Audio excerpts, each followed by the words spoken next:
Welcome to learning about virtual field trips. A virtual field trip allows children to take an educational journey without leaving the classroom.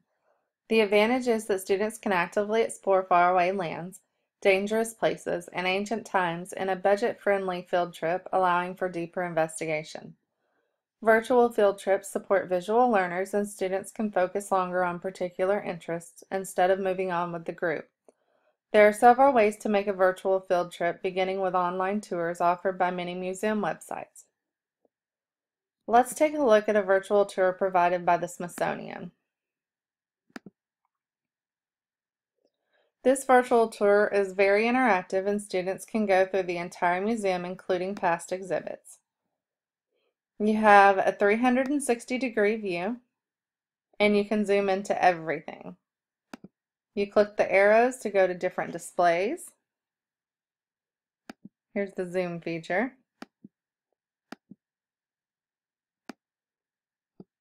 And then look around to see what you'd like to do. Students will find this fun and interesting, but it's important to plan for a virtual field trip as you would a real field trip. Have students complete a trip journal or give them a trip itinerary with destinations and things to look for with places to add important information. Let students know the goals of the trip and plan an evaluation method. They could create multimedia presentations, travel brochures, newspaper articles regarding the trip, blogs, posters, and much more. There are also many virtual field trips just ready to begin. This site, made by Arizona State University, offers many different sites to visit and learn about. You can scroll along here to see all of them. Let's look at the rainforest.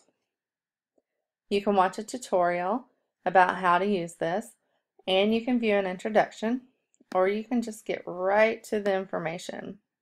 You can pan around and click on things. This one also has some sounds if you'd like them turned on.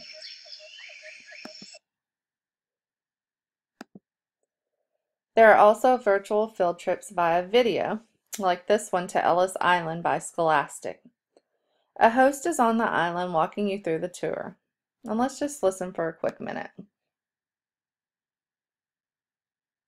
When you think of the iconic New York City skyline, it's almost impossible not to think of the Statue of Liberty on Liberty Island. But did you know that less than half a mile northeast of Liberty Island sits a second small island that has played an extraordinary role in shaping the culture and history of the United States of America? Hello, my name is Billy DeMichelle, your host for today's Scholastic virtual field trip, Coming to America. And I'm coming to you from the heart of New York City's harbor on Ellis Island, operated by the National Park Service. From 1892 to 1924, Ellis Island was the gateway for millions of immigrants in the United States, and today we'll walk in the footsteps of some of those immigrants and learn their stories. We'll hear from the National Park Service Rangers as they share the rich history of Ellis Island and what life was like coming to America. We'll also tour the Ellis Island Immigration Museum, located right behind me in the main building of the Immigration Station complex. So there's a lot to cover today, and I know you're just as excited as I am to get started, so let's begin. Next, you can create a virtual field trip with different website links of the place, time, or object you would like to visit. If you want students to visit and learn about volcanoes, some of these sites could be on your trip. Here's National Geographic for Kids Volcanoes. It has pictures, and it shows how volcanoes form. This is a YouTube video, a very good video about volcanoes. The Earth is covered with a variety of different features: oceans, plains, rivers, valleys, mountains, and one of the most dramatic, volcanoes. Named for Vulcan, the Roman god of fire, volcanoes are one of the most powerful, spectacular forces on Earth. Then we have this website for kids. It gives pictures and diagrams of how volcanoes work.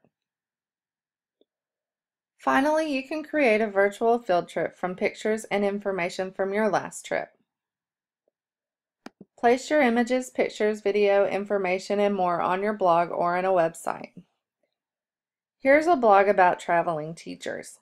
While this blog is from many places, you can see how you can use pictures, video, and information to engage your students.